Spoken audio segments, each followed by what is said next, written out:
सभी को मेरा नमस्कार। मेरा नाम सत्यपाल है और मैं जेवीटी के पद पर कार्यरत हूँ। मेरा शिक्षण का अनुभव 12 वर्ष का है।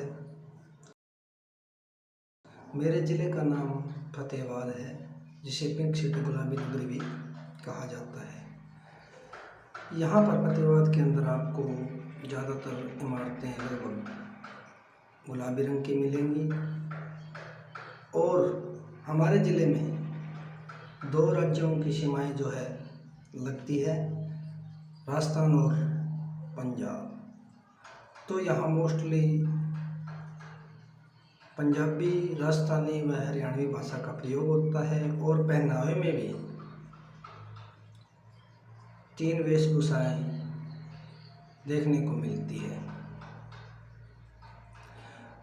फतेहाबाद जिले के अंदर बना वाले गांव है, जहां पर हड़प्पा सभ्यता के अवशेष पाए गए, इसलिए मेरे ज़िले का नाम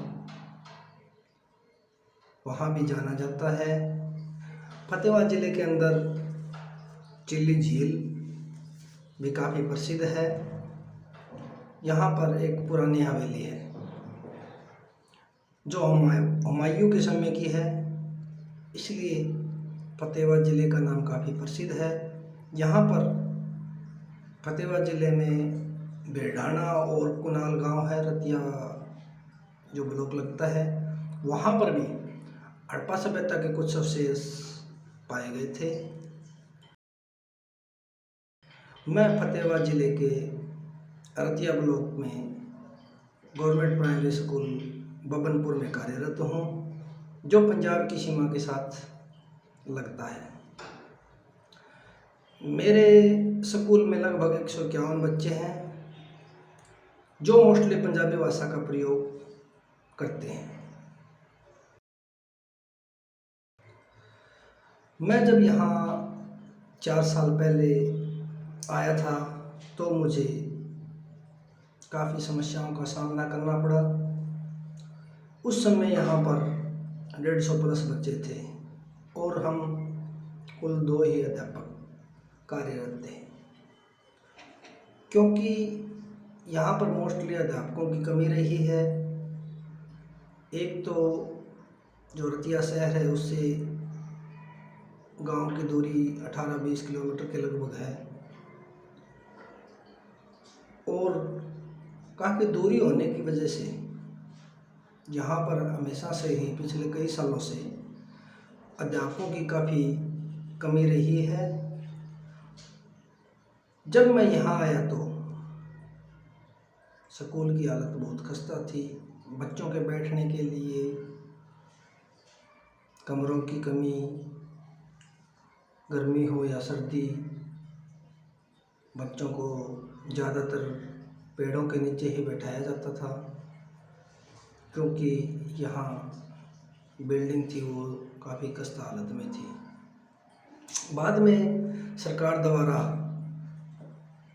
नई बिल्डिंग बनवाई गई और उसके बाद हमने एक ग्राम पंचायत के साथ बैठक बुलाई, जिसमें हमने जो हमारी समस्याएं थी उनको पंचायत के साथ साझा किया और पंचायत को सहयोग के लिए बोला, तो पंचायत ने भी आगे बढ़कर हमारा साथ दिया और पढ़े लिखे कुछ युवाओं की मदद से हमने बच्चों की जो पढ़ाई है वो जारी रखी। तो इसका हमें काफ़ी अच्छा सहयोग हुआ और पूरा फ़ायदा मिला। साथ में पंचायत ने सीसीटीवी कैमरे भी लगवा दिए स्कूल में, ताकि हम बच्चों पर अच्छी निगरानी रख सकें और सरकार द्वारा जो भी हमें वर्ष में मिलने वाली जो भी राशियां हैं उनका अच्छी तरह प्रयोग करते हुए और अध्यापक साथियों के सहयोग से भी कक्षाओं में सुंदर सुंदर चित्रकारी करवाई। बच्चों के लेवल के हिसाब से हमने उनका जो होमवर्क है, पढ़ने का जो मटेरियल है वो तैयार करवाया और बच्चों को चित्रकारी के द्वारा पढ़ाना शुरू किया। उसका भी हमें काफ़ी लाभ मिला, क्योंकि छोटे बच्चे जो चित्रकारी में है ज़्यादा दिलचस्पी लेते हैं और वो मोस्टली काम जल्दी भी सीख जाते हैं। तो इसका हमें बड़ा फ़ायदा हुआ और बच्चे भी बड़ी लगन और मेहनत के साथ काम करने लगे। साथ में हमने दूसरे अध्यापक साथी की मदद ली और बच्चों के लिए चार्ट वगैरह तैयार करवाए, ताकि बच्चे चार्ट और चित्रकारी के द्वारा ज़्यादा जल्दी सीखें। और इसका हमें लाभ भी मिला। बच्चे बड़ी रुचि के साथ गृह कार्य करने, स्कूल वर्क करने में बड़ी दिलचस्पी दिखाने लगे। जब मैंने श्री अरविंदो सोसाइटी की ZIIT का प्रशिक्षण किया तो मुझे लगा कि इसके जो नवाचार हैं उनके द्वारा हम बिना पैसे लगाए जीरो इन्वेस्टमेंट के द्वारा बच्चों को काफ़ी कुछ सिखा सकते हैं। और ये जो नवाचार है वो हम प्रयोग में लाए और बच्चों ने अच्छा रिस्पॉन्स दिया और बच्चे बड़ी लगन के साथ खेल कूद में काफ़ी कुछ ज़्यादा सीखने लगे। हमने भी नए नए नवाचारों के द्वारा नए नए तरीक़ों से बच्चों में काफ़ी सुधार किया। इसी प्रशिक्षण के द्वारा हमने भी काफ़ी कुछ सीखने को मिला। जब मैंने अपने फ़ोन में इनोवेटिव पाठशाला ऐप का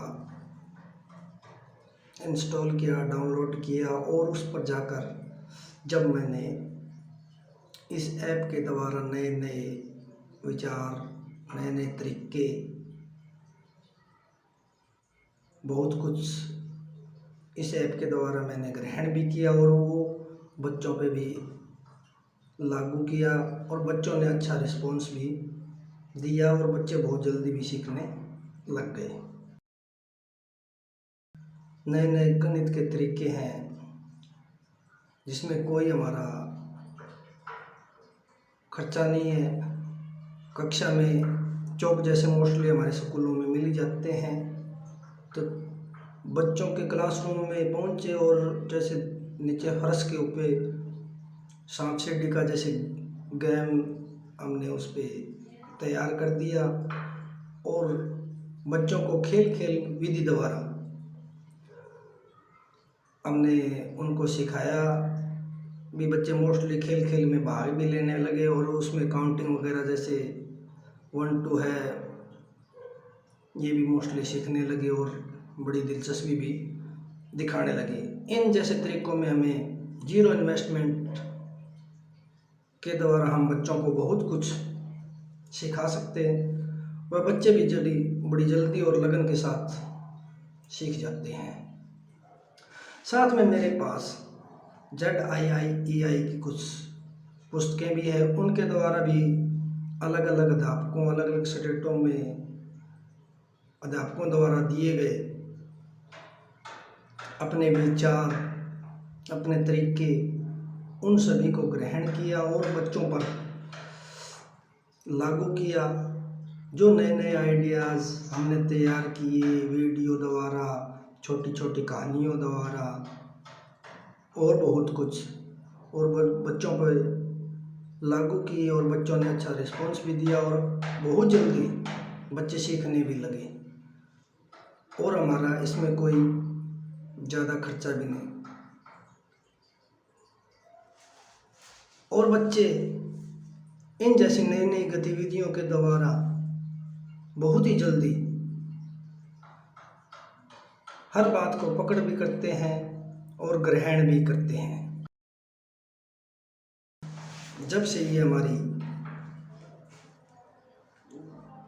जो प्रशिक्षण चालू हुआ है उसमें श्री मंजीत सर जी हैं। उन्होंने भी हमें काफ़ी कुछ सिखाया है, बताया है और दूसरे अध्यापकों के द्वारा एक दूसरे से आदान प्रदान भी किया है। तो उसके द्वारा भी हम काफ़ी कुछ नया बच्चों तक पहुंचाने की कोशिश कर रहे हैं। और इस प्रशिक्षण इनोवेटिव प्रशिक्षण पाठशाला में बहुत कुछ हमने ग्रहण किया है और बच्चों पे लागू भी किया है। और बच्चे इसका ऑनलाइन क्लासेस जो अब लग रही है उसमें अच्छा रिस्पांस भी दे रहे हैं। लगभग मोस्टली बच्चे गृह कार्य करके अध्यापकों तक पहुंचा रहे हैं। अब तक हमारे कुल 7 प्रशिक्षण हो चुके हैं। उन सभी में श्री मंजीत सर द्वारा बहुत कुछ बताया है, सिखाया है और वही चीज़ हमने बच्चों पे आगे लागू की और बच्चों ने अच्छा रिस्पांस दिया। तो इसी के साथ मैं श्री अरविंदो सोसाइटी के ZIIEI के प्रशिक्षण के बाद जो मैंने बहुत कुछ सीखा है, जाना है, उसके लिए श्री अरविंदो सोसाइटी और HDFC बैंक का तहे दिल से धन्यवाद करता हूँ। साथ में मंजीत सर का भी बहुत धन्यवाद करता हूँ जिन्होंने यह कार्य हम तक पहुँचाने का काम किया। तो इसी के साथ श्री अरविंदो सोसाइटी और HDFC बैंक दोनों का तहे दिल से मैं धन्यवाद करता हूँ। जय हिंद।